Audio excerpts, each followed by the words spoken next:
Olá, eu sou Viviane Cesarino e este é o Memórias do Poder Legislativo. Um processo democrático não se encerra depois das eleições. Muito pelo contrário, não basta só lembrar o nome do seu candidato um tempo depois. É quando começa o mandato de um representante que o cidadão pode e deve concentrar forças no acompanhamento do trabalho.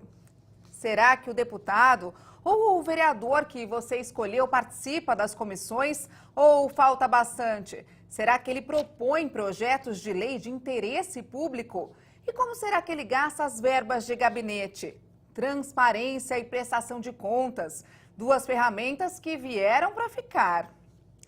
Bom, para facilitar, existem movimentos que acompanham tudo e depois publicam os resultados, como o voto consciente. O nosso entrevistado de hoje foi escolhido pelo voto consciente como o deputado mais atuante do estado em 2006.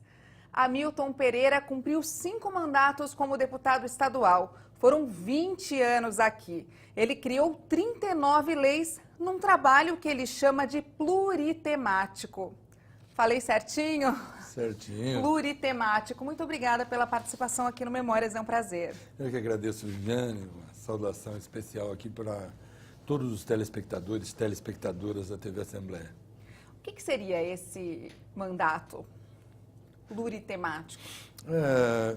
Quando tomei posse na Assembleia Legislativa no dia 15 de março de 1995, primeira coisa foi fazermos um planejamento estratégico. E nesse primeiro planejamento estratégico do mandato, nós definimos que o mandato ia ser um mandato de todas as causas.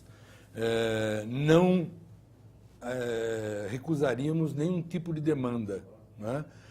Todas as demandas que nos viessem ao mandato, nós procuraríamos, se não soubéssemos, procuraríamos estudar, aprender sobre o assunto, para que dessemos conta daquelas demandas. Então, a partir dali, nós fizemos essa formulação, será um mandato pluritemático. Então, trabalhamos com agricultura, com segurança, com saúde, com educação, com meio ambiente. Bom, o senhor pertence ao PT, o Partido dos Trabalhadores, foi eleito pelo PT. Sim. E questões sociais, eu imagino que deviam chegar bastante. Muito. Questões sociais, eu sou do interior, né? Eu sou Sorocaba, e uma região, a mais nova região metropolitana do estado. A gente ainda vai falar bastante dessa região metropolitana, né? Isso, e é uma região que demanda muito na área ambiental, na área da agricultura, na área do trabalho, né? A minha origem, inclusive, vem do movimento sindical, do sindicalismo, dirigente sindical. Então, a gente interagiu muito com os sindicatos representantes de trabalhadores, as entidades representativas de classe. O envolvimento do senhor com a política começou como, deputado? Começou assim, exatamente assim, né? Eu, torneiro mecânico, trabalhando dentro de uma grande metalúrgica. Foi no chão da fábrica mesmo? Foi brigando ali pelos interesses dos trabalhadores, os nossos colegas de trabalho. Eu acabei sendo indicado e fui eleito vice-presidente da CIPA em 1976. E a partir dali começamos a nos aproximarmos da política através do movimento sindical e acabei indo parar no Partido dos Trabalhadores. Isso, né? lá em Sorocaba? Lá em Sorocaba, exatamente. E o movimento sindical lá era forte, tão forte como em São Bernardo? Muito forte, porque nas greves da segunda metade dos anos 70, muitos metalúrgicos demitidos e mesmo colocados na lista negra em São Bernardo do Campo acabaram se deslocando para aquela região e acabaram se tornando lideranças sindicais. Foi com esses companheiros, inclusive, que a gente foi para dentro do sindicato depois. E aí o senhor começou ali, então, uma liderança interna ali, nesse movimento sindical. Exatamente. Mas como é que foi a chegada aqui? Como é que foi essa questão de se tornar um candidato? Em 1992, teve uma eleição municipal. E o Partido dos Trabalhadores, os nossos vereadores não queriam encarnar essa candidatura para a prefeitura.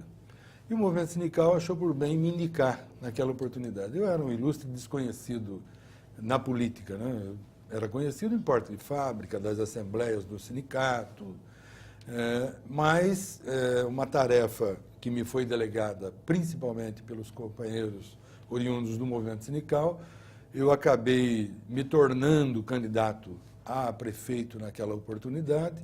Como Sorocaba já tinha mais de 200 mil eleitores, e nós tínhamos debates nas universidades, debate na televisão, debate nas escolas, eu acabei me tornando conhecido, né, com televisão, 2 turnos, acabei indo para o segundo turno, perdi aquela eleição para a Prefeitura de Sorocaba por 2,5% dos votos. Nossa, por nada. Então, me tornei muito conhecido, a televisão acabou levando a minha imagem, que era gerada de Sorocaba até Itapetininga, Itapeva. Eu acabei me tornando conhecido em 1994. Esses mesmos companheiros me lançaram candidato a deputado estadual e aí eu consegui me eleger, sem nunca ter sido vereador. Pois é, isso que eu ia falar. O primeiro mandato do senhor foi como deputado estadual. Deputado estadual. O que não é muito comum, né? Porque na maioria das vezes o candidato já passa pela Câmara, né, de vereadores. Ou foi vereador, ou foi vereador, ou foi prefeito. Quer dizer que quando o senhor chegou, o senhor falou planejamento estratégico. Foi um termo que eu nunca tinha escutado na política, né? A gente escuta em empresa, em assunto corporativo. E faz diferença? Faz diferença, Viviane. Veja, Aristóteles definiu política, né, como ciência que trata do bem comum, comunitário. Então, nós desde o princípio procuramos seguir, né, esse princípio. Como nós vamos atuar para o bem comum, quer dizer, a comunidade enfrenta problemas nas mais diversas áreas, de ordem ambiental, educacional, segurança pública, saúde. E nós, então, começamos a legislar tudo que aparecia. Bom, vamos estudar, né, esta questão. Não conhecíamos muito de saúde pública, por exemplo, ou da legislação ambiental, fomos aprendendo. Eu diria que o mandato de deputado estadual se revelou como uma grande universidade, porque ela te dá uma diversidade muito grande de temas para trabalhar, e na medida em que você vai estudando esses temas, você vai aprendendo demais, né? Aprendendo muito. Foi assim que nós chegamos a essas 39 leis estaduais. Bom, eu imagino que deva ser um aprendizado mesmo em tudo, até no falar, né? No plenário, exatamente, na colocação ali de ideia. Se bem que o senhor já tinha falado bastante ali, né? Para todo mundo na fábrica, mas é um pouquinho diferente. Totalmente, totalmente. E o trabalho nas comissões, o que o senhor achou? Assim, qual foi a primeira impressão quando o senhor chegou? Cheio de ideias, assim. Como eu cheguei já trazendo algumas demandas do movimento sindical, eu procurei me localizar aqui na casa, concorrendo primeiramente à Comissão de Relações do Trabalho. Eu presidi por 3 vezes essa comissão, né? Então, nós tivemos lutas bonitas pela Comissão de Relações do Trabalho, como, por exemplo, a Marcha Global contra o Trabalho Infantil. No estado de São Paulo tinha trabalho escravo de crianças. De criança. No interior do estado, nas grandes fazendas. Nossa, em pleno na região estado de de São Itapeva, Paulo. Exatamente.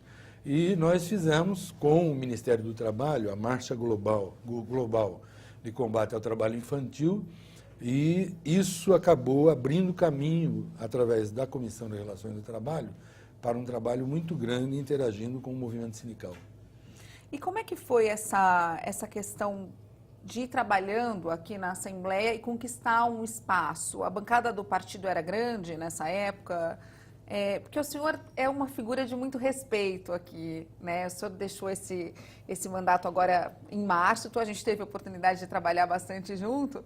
E o senhor é uma figura que impõe respeito, independente, eu acho, um pouco dessa questão de partido, né? Que se olha muito. Como é que foi conquistar isso? Como é que se conquista isso? Aos pouquinhos? Quando cheguei na Assembleia, em 1995, eu era o 13º deputado da bancada do PT. Tínhamos exatamente 13 deputados para aquela legislatura.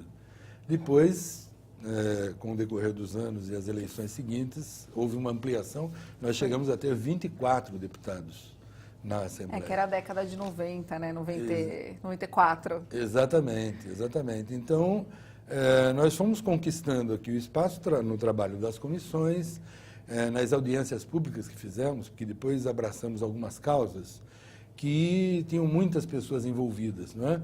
Então, as prioridades Não só- foram surgindo. Exatamente. Então, uma das formas de você exercitar o mandato de deputado estadual é procurar trazer essa população para dentro da Assembleia, não é? Porque, por exemplo, nos últimos anos do meu mandato, pelo menos nos últimos 4 anos, eu trabalhei muito com a questão dos desaparecidos, das pessoas desaparecidas.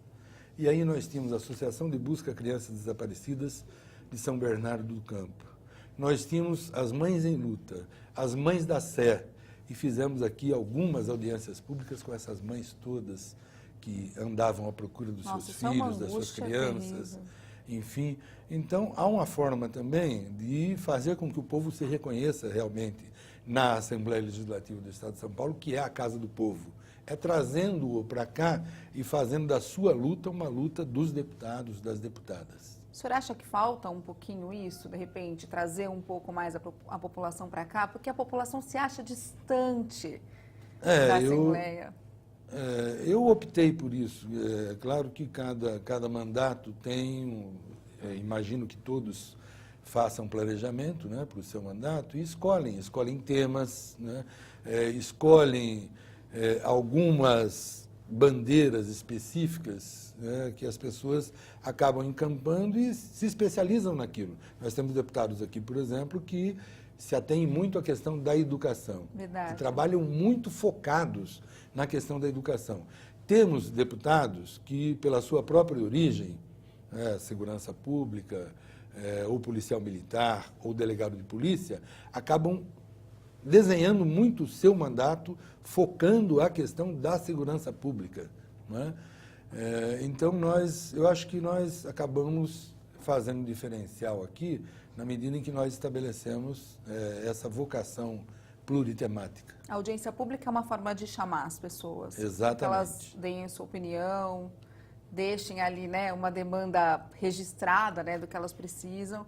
Mas que mais, deputado? Como é que se participa mais? Isso que eu falei no começo, o senhor concorda? Essa questão da prestação de contas, da transparência. Será que a gente sabe como fazer esse trabalho?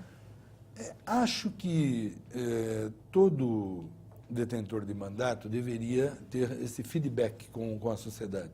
Não só trazer a sociedade para dentro da Assembleia, né, que é um local em que ela não está muito acostumada, nem sabe como se virar aqui dentro desse grande labirinto que é a Assembleia Legislativa, mas fundamentalmente é saindo das salas, saindo dos gabinetes e indo ao encontro da sociedade. Eu fiz muito isso, eu andei todo o interior do estado de São Paulo, nessa luta, quer seja com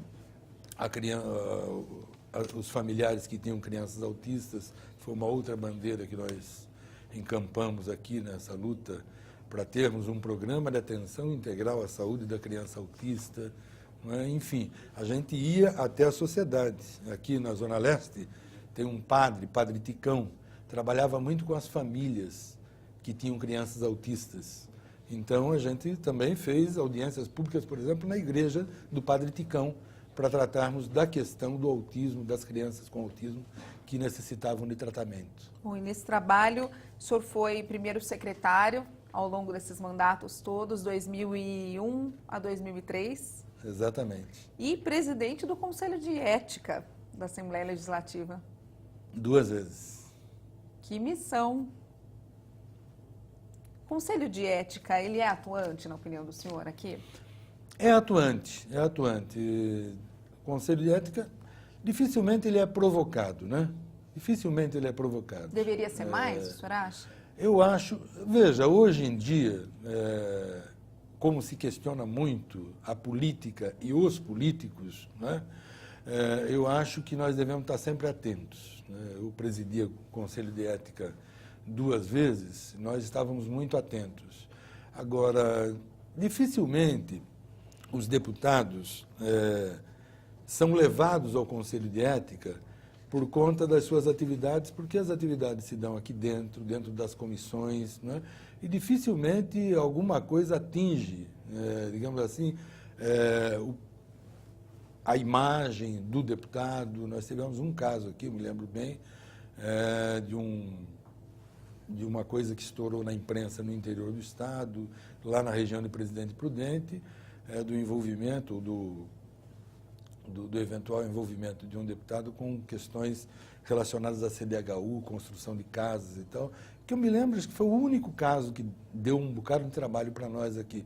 Mas, ao final, nada se comprovou contra o deputado, que havia sido denunciado por um órgão de imprensa lá da sua região, né, e que depois trouxe Chegou o ao caso Conselho aqui de para a Ética Assembleia. aqui. Exatamente. Mas o deputado em questão acabou sendo absolvido pelos membros do Conselho de Ética e ficou por isso. Mas o Conselho investigou. Investigou. Nós fomos buscar material, inclusive, na Procuradoria de Justiça, à época, e não se comprovou nenhuma culpabilidade daquele deputado naquela oportunidade. É um cargo difícil de ocupar, deputado aqui dentro? Não é difícil. Para mim foi uma honra, porque se pressupõe que para alguém ser escolhido para presidir o Conselho de Ética seja uma pessoa que preze pela ética na política, não é? Então, para mim, foi uma honra muito grande, por 2 vezes seguidas, presidir o Conselho de Ética da Assembleia Legislativa do Estado. Vamos, então, chamar o nosso primeiro intervalo e falar no próximo bloco dessa questão da região metropolitana, uma luta enorme, né, do senhor, região metropolitana de Sorocaba. Daqui a pouquinho a gente volta com mais memórias, não sai daí, até já.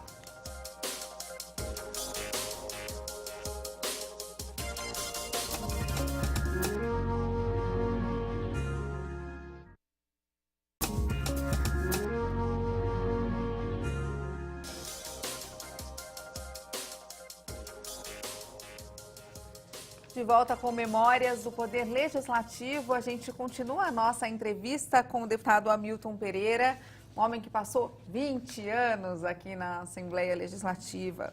Bom, deputado, eu queria, antes da gente falar dessa questão da região metropolitana de Sorocaba, que é uma questão que a gente pode explorar bastante, e eu estou muito interessada em saber o que tem de benefício quando uma região se torna, né, uma região metropolitana. Vamos falar um pouquinho mais dessa questão do sindicato, diferenças, né, e semelhanças de se fazer política no sindicalismo e aqui.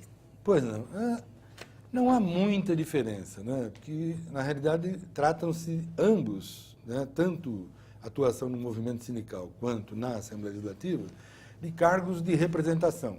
No sindicato você representa uma determinada categoria, porque os sindicatos no Brasil, a estrutura sindical brasileira, define que cada categoria tem que ter o seu sindicato, cada sindicato tem que fazer a campanha salarial numa determinada data, enfim.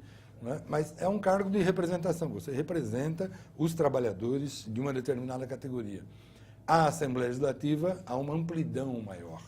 Você representa todos os cidadãos do Estado de São Paulo, não apenas aqueles que votaram em você, não é? Mas todos os cidadãos do Estado de São Paulo, com seus direitos, os seus deveres, são representados pelos 94 parlamentares, deputados e deputadas na Assembleia Legislativa. Então, eu diria que a amplitude é o que diferencia, mas a representação é um cargo de representação, exatamente. Deputado, e a questão da oposição?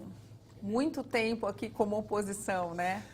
Eu peguei um momento muito rico na Assembleia. Quando cheguei aqui, o governo do PSDB também se instalou aquele ano, não é? Mário Covas, e começou ali o processo de privatização das instituições estaduais. Eletropaulo, Banespa, Ferrovia. Pegou de cara, assim, já. E nós temos um regimento interno que dava a cada deputado o direito de discutir meia hora, cada assunto, cada tema.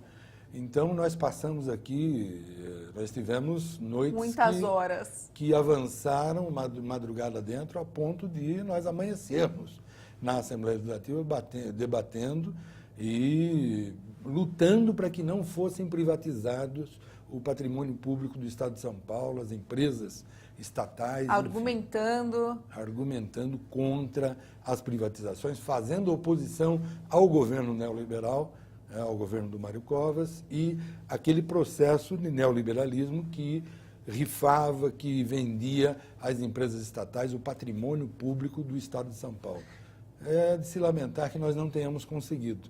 Vide hoje a situação da nossa ferrovia. Enquanto toda a Europa investe, né, pesadamente na ferrovia, no sistema ferroviário, no transporte ferroviário, não só de cargas, mas também de passageiros, aqui no estado de São Paulo nós sofremos um desmonte e perdemos a nossa ferrovia. Acabaram-se, inclusive, o transporte de passageiros no estado de São Paulo.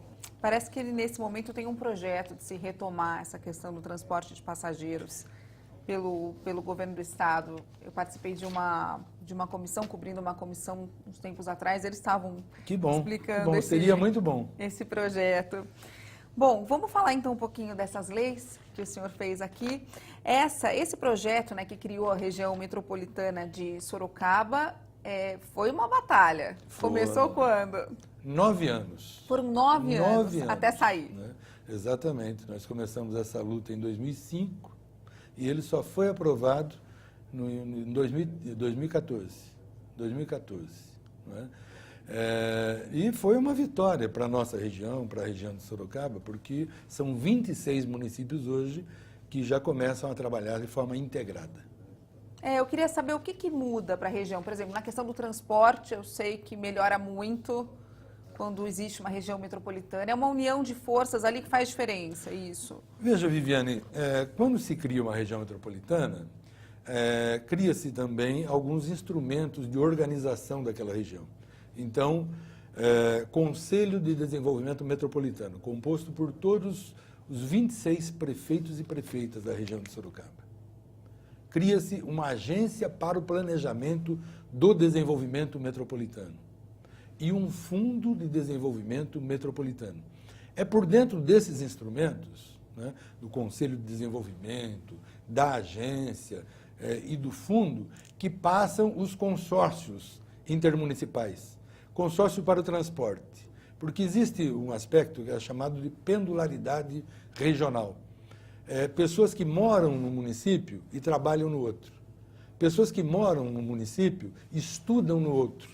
Então, quando você faz um consórcio de transporte intermunicipal, você propicia que você tenha uma tarifa única, por exemplo, para pessoas que moram em municípios diferentes. Né, e que estudam e têm que se deslocar para estudar ou trabalhar em outro município. O lixo. Lixo hoje é um desafio, eu diria que é um dos grandes desafios do século XXI, porque é uma coisa insana cada município, às vezes, inutilizar uma área estratégica do município para fazer o seu aterro sanitário, que tem um certo tempo de vida útil, depois se esgota, satura. Por que não, como fez o ABC na década de 90 já, um consórcio onde você, os municípios se juntam, desapropriam uma área grande, fazem um aterro sanitário com tecnologia de ponta para, inclusive, se apropriarem do gás produzido, gás metano. Não seja só um depósito ali. Exatamente. Onde isso resolve o problema da destinação final dos resíduos sólidos para vários municípios ao mesmo tempo. Né?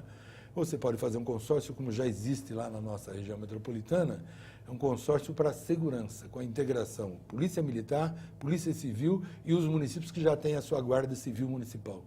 Então, uma integração dos bancos de dados acerca da criminalidade, ações comuns de combate à criminalidade e de segurança para as populações da região, isso é muito importante. Então, eu diria que os consórcios e o trabalho coletivo entre os municípios, de cooperação entre os municípios, eu acho que é o grande mote da criação das regiões metropolitanas. Quando a gente une, também aumenta a produtividade de uma certa forma e o resultado pode ser mais emprego, de repente, mais oportunidade. A celebração de consórcios... Na economia faz diferença. E realização do comércio intermunicipal. Não é? Então, realmente, já que você tem trabalhadores e trabalhadoras que moram no município e trabalham no outro, não é? Também, por que não, um município vende os seus produtos, a sua matéria-prima para o outro que tem as indústrias de transformação também tem naqueles outros municípios da matéria-prima um público consumidor dos seus produtos, enfim. Nós estamos falando aqui da região metropolitana de Sorocaba, que hoje é uma das maiores regiões exportadoras, inclusive, porque temos lá a indústria de transformação na área automotiva, a Toyota está lá, a Fiat está lá, E nós temos muita indústria que fornece equipamentos e produtos para a indústria automobilística. Demorou 9 anos, o senhor disse. 9 anos. O senhor acha que por uma questão política essa demora? Não, sem dúvida, porque o Poder Executivo, o governo do Estado, ele não concebe que uma lei dessa natureza seja criada por um parlamentar, embora não haja nenhum diploma legal, não esteja escrito em lugar nenhum que parlamentar não possa criar uma região metropolitana, mas o governo do Estado tem, por hábito, dizer que uma região metropolitana só pode ser concebida pelo Poder Executivo. Por iniciativa, então, do Executivo. Tanto é que depois de 9 anos, o Poder Executivo pegou o nosso projeto de lei, assinou, subscreveu e mandou para a Assembleia Legislativa como sendo dele. E o mesmo esforço que havíamos feito aqui de conversar com colegas de todos os partidos para aprovarmos o nosso projeto, nós fizemos para aprovarmos esse projeto que foi do Executivo, da lavra do Executivo, embora fosse cópia fiel do nosso projeto. O senhor de lei. ficou chateado com isso, Não, apesar de ter ficado absoluto. feliz com a decisão, né? De Em ter saído. absoluto. Tem matérias, elas são importantes para o coletivo, para a coletividade de uma determinada região, que a gente tem que ter a grandeza de abrir mão, não precisa ser o pai da criança, você precisa ter a grandeza de abrir mão, o importante é que o fato aconteça. E hoje nós temos a região metropolitana de Sorocaba. E que bom que o Executivo encampou isso, entendeu que era importante a criação da região metropolitana e depois mandou para cá também o projeto que criou a Agência de Desenvolvimento, o Fundo de Desenvolvimento. As consequências todas. Exatamente. Deputado, agora alguns não saíram, né? Aí demorou, não sei se demorou, se foi rápido, mas acabou não saindo, como o da classe hospitalar, que é um projeto que o senhor gosta bastante. Exatamente. Veja, a Assembleia Legislativa tem um aspecto que eu acho importante, eu converso muito isso com os deputados, as deputadas, né? Que é inadmissível. O quê? O papel do Poder Legislativo é a elaboração de leis e fiscalização dos atos do Executivo. Como é que você pode, numa casa de leis, numa casa cujo papel fundamental é criar leis, elaborar a legislação do Estado de São Paulo, você ter, pelo menos quando eu deixei o meu mandato aqui, no último dia 14 de março de 2015, nós tínhamos 867 vetos na ordem do dia da Assembleia Legislativa. Ou seja, projetos de parlamentares que foram aprovados e na hora de serem sancionados, o governador veta o projeto ao invés de sancioná-los. Por outro lado, então, a aprovação... é uma aberração. É uma aberração. Quer dizer, o Poder Legislativo acaba sendo tolhido pelo Poder Executivo de elaborar as leis do Estado. O senhor acha que o contrário também acontece? Uma aprovação quase que total dos projetos que vêm do Executivo? Absolutamente. Aliás, a imensa maioria dos projetos que são aprovados na Assembleia Legislativa são da lavra do Executivo. Por que será que isso acontece, deputado? É estranho. Eu não sei se isso ocorre em outros estados, mas no estado de São Paulo, que é o maior estado, o estado mais rico da federação, nós temos uma Assembleia Legislativa que é o maior parlamento depois da Câmara Federal. O maior parlamento estadual é aqui, a Assembleia Legislativa do Estado de São Paulo, e, no entanto, ela é tolhida no seu papel de elaborar leis pelo Poder Executivo, que acaba vetando a maioria das leis que são produzidas aqui. E eu tive muitos vetos. Um deles, o projeto de lei onde a gente propõe a criação de classes hospitalares. Eu sei que a ciência política está muito interessada em estudar essa relação entre a Assembleia Legislativa e governo do Estado, assim como estuda a relação do governo federal, né, do Poder Executivo com a Câmara dos Deputados, que é uma relação também que às vezes está mais para cá, às vezes está mais para lá, mas muda. Não, é bom que se diga, na Câmara Federal nós temos hoje 3.000 vetos do Poder Executivo, da Presidência da República, sobre projetos de parlamentares também. São 3.000. 3.000. Pelo menos era, os últimos dados que eu consegui reunir. Alguns outros projetos que eu queria que o senhor falasse, como o Escola da Família. O Escola da Família, a menina dos olhos do meu mandato, né, Lei 10.312 de 1999, como que criamos a Escola da Família? Na realidade, nós observamos que lá no interior do Estado começou a aumentar essa ocorrência de agressões contra a escola. Jovens que pulavam o muro. Para depredar, o senhor fala? Para depredar, para pichar a escola. Nós visitamos algumas escolas, que nós recebemos denúncias, e fomos verificar, jovens pulavam o muro da escola nos finais de semana, arrombavam a despensa onde estavam guardados os produtos da merenda escolar, e ou furtavam ou danificavam. Eu fui numa escola uma vez em que eles tinham arrombado a despensa e tinham espalhado, rasgado pacotes de macarrão, de arroz, de feijão, espalhado pelo pátio da escola. Poxa. Então, nós chegamos à conclusão de que uma maneira de nós coibirmos essa violência contra a escola seria nós abrirmos as escolas e tornarmos as escolas espaços de acolhimento daquela comunidade, daqueles jovens que se sentiam marginalizados da convivência. Aquele aluno que já tinha passado pela escola e que havia ou sido expulso, de alguma maneira se voltava contra a escola. E era uma espécie de vingança. Nós levantamos o perfil do agressor de escola. Invariavelmente, o agressor da escola tinha um vínculo com a escola. Um irmão, uma irmã que estudava lá, o namoradinho ou a namoradinha, e ele próprio, às vezes, já tinha estudado naquela escola, né? Então, quando você abre a escola nos finais de semana, chama a comunidade para dentro da unidade escolar. Chama a família, os pais. E coloca ali atividades de esporte, lazer, cultura e arte, você está dizendo para a comunidade, olha, esse espaço é seu.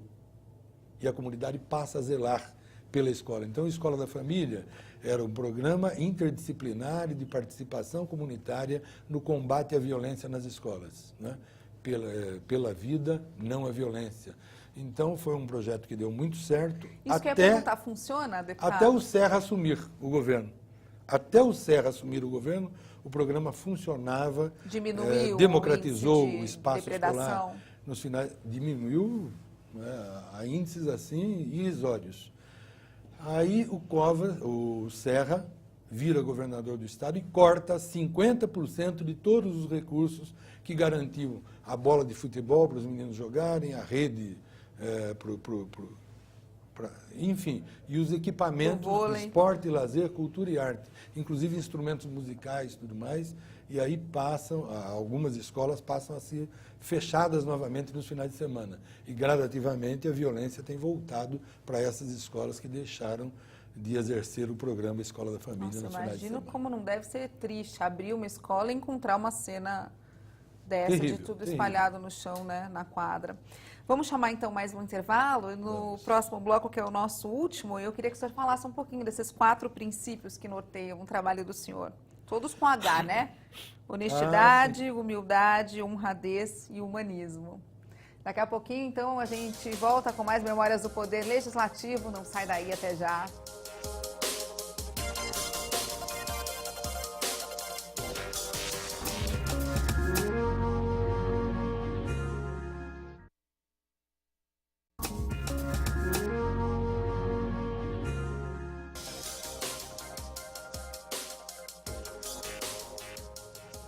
Memórias do Poder Legislativo está de volta. A gente continua entrevistando o deputado Hamilton Pereira, 5 mandatos aqui na Assembleia Legislativa.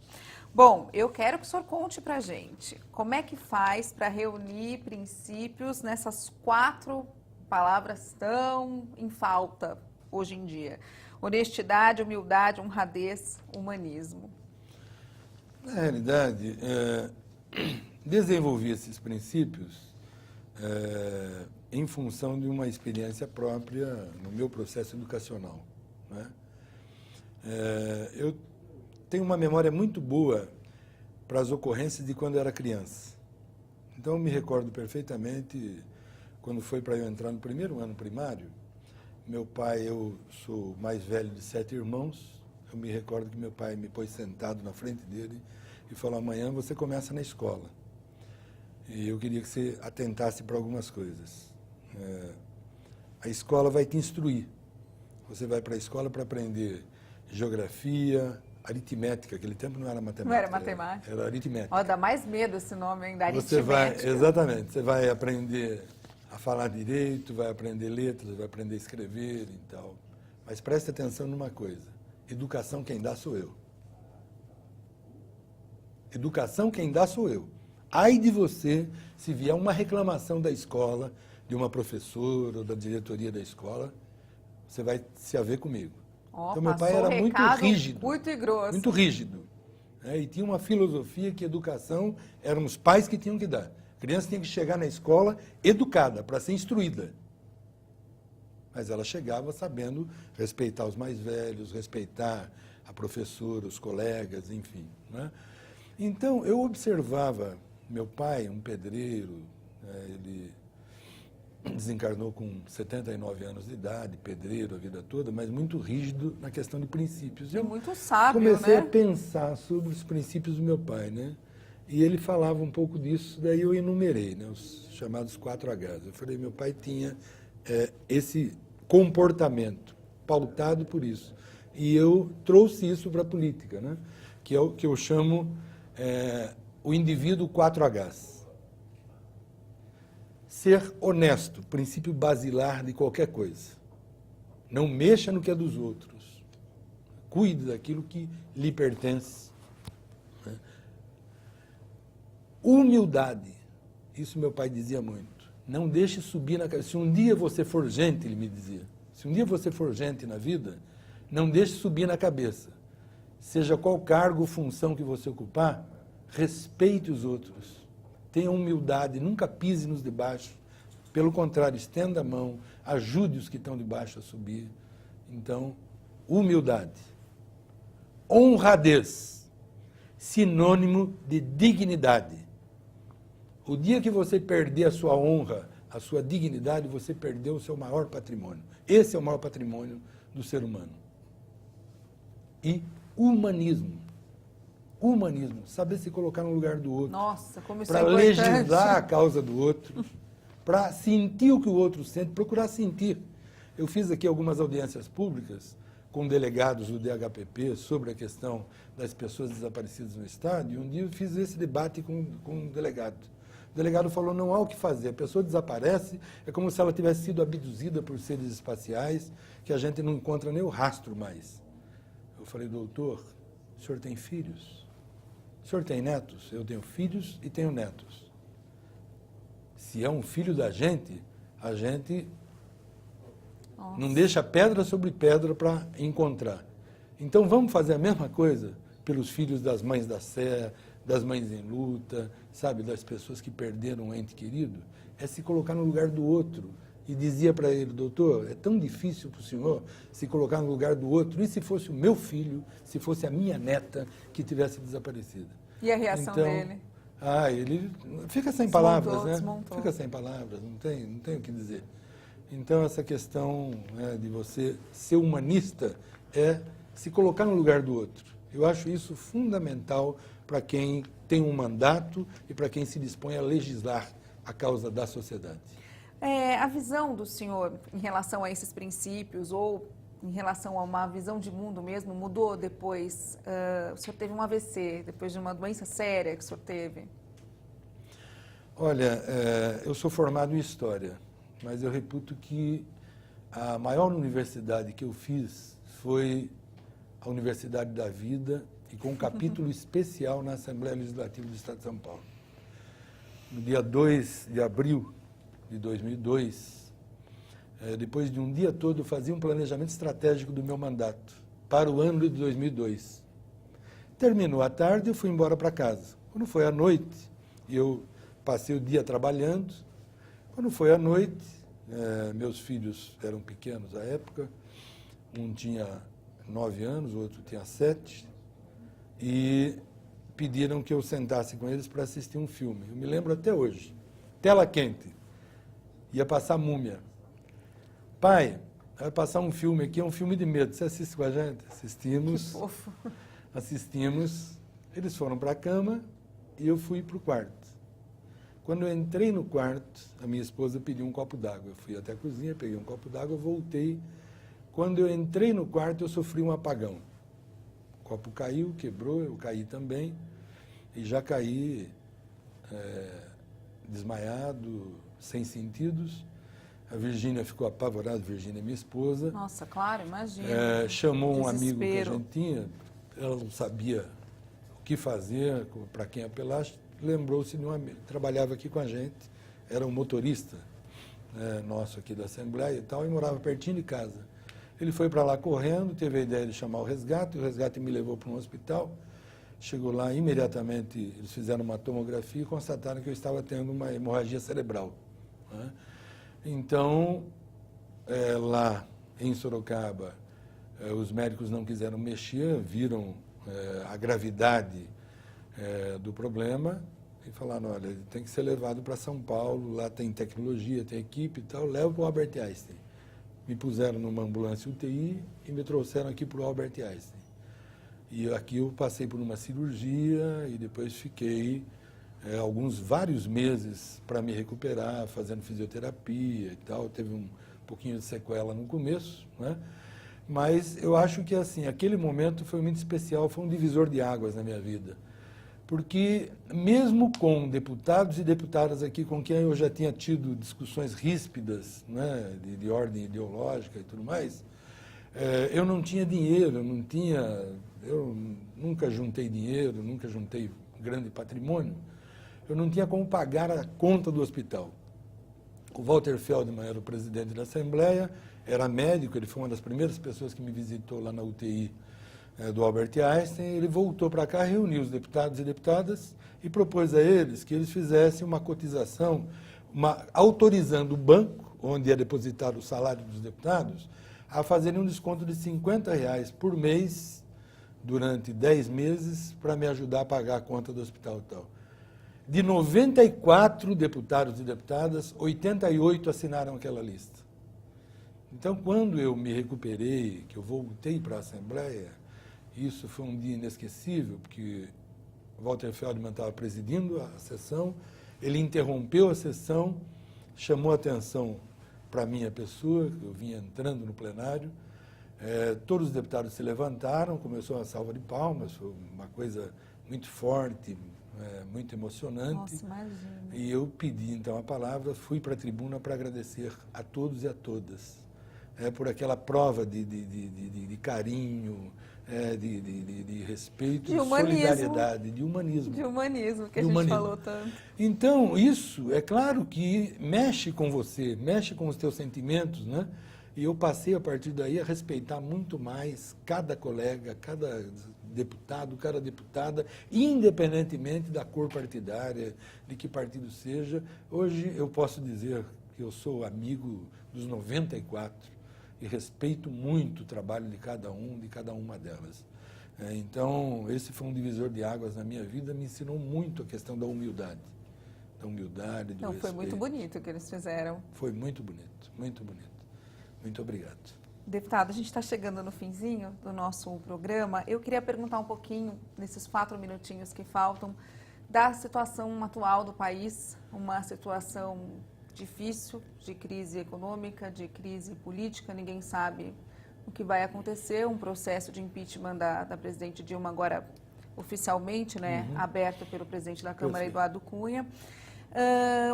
O PT, partido do senhor, sendo muito criticado por essas denúncias de corrupção. Eu queria saber, a gente pode continuar acreditando nessa política? Podemos sim. Eu sou muito otimista. Eu acho que o Brasil já enfrentou crises. Eu me recordo de 86, eu estava na direção no Sindicato dos Metalúrgicos de Sorocaba, quando quebrou o Plano Cruzado. Sarney era o presidente da República, quebrou o Plano Cruzado e imediatamente houve um desemprego em massa. Nós chegamos a quase 20% da mão de obra economicamente ativa deste país desempregada. Inflação bateu em 80% ao mês. Nossa. Ao mês. A pessoa ganhava 1.000 no começo do mês, chegava com 800, com 200 no final do mês. Nada. 80% de inflação ao mês, corroendo o poder aquisitivo, os salários de todo mundo, faltando comida, faltando carne, faltando leite, enfim. Uma crise que dava a impressão que a gente nunca ia superar Que aquilo. não tinha luz no fim do túnel. E superamos. Porque há uma coisa que eu quero chamar a atenção dos telespectadores. O Brasil é muito maior do que qualquer crise, né? É uma imensa nação de 200 milhões de brasileiros e brasileiras, que é um povo... Olha, quando eu pesquisei para o projeto que criou o programa de doação de medula óssea, eu descobri uma coisa extraordinária. O Brasil é possivelmente o país de maior miscigenação de raças do planeta. Então aqui nós temos pessoas de todas as etnias, de todos os cantos do planeta, que se reuniram aqui no Brasil. É um povo extremamente trabalhador, um povo extremamente solidário, né? E não tem esse negócio de todo mundo é igual. Eu sou contra a generalização.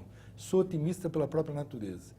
O Brasil é muito grande, maior do que qualquer crise. Esse povo tem uma capacidade de trabalho, de superação, né? É o povo da esperança, é o povo do trabalho. Nós vamos superar isso. Um dia no futuro nós vamos nos encontrar novamente. Você vai dizer que você tinha razão daquilo que você falou. Vamos fazer uma outra entrevista, uma outra reportagem. O Brasil vai dar a volta por cima. A presidenta Dilma não tem uma única mancha na sua vida pregressa. É uma pessoa extremamente honesta, trabalhadora, capaz, competente. E nós vamos superar isso. Não vai ter impeachment, coisíssima nenhuma, porque o voto dos 54 milhões de brasileiros que elegeram a presidenta da República tem que ser respeitado. É um absurdo alguém que está envolvido até a raiz do cabelo com corrupção, né? Eduardo Cunha, tentar um impeachment contra uma pessoa honesta, uma pessoa firme nos seus propósitos, como é a presidenta da República, Dilma Rousseff. Deputado, muito obrigada pela entrevista. Nosso encontro futuro está marcado, então, hein? Tá certo. Vamos ver o que vai vamos dar. Superar.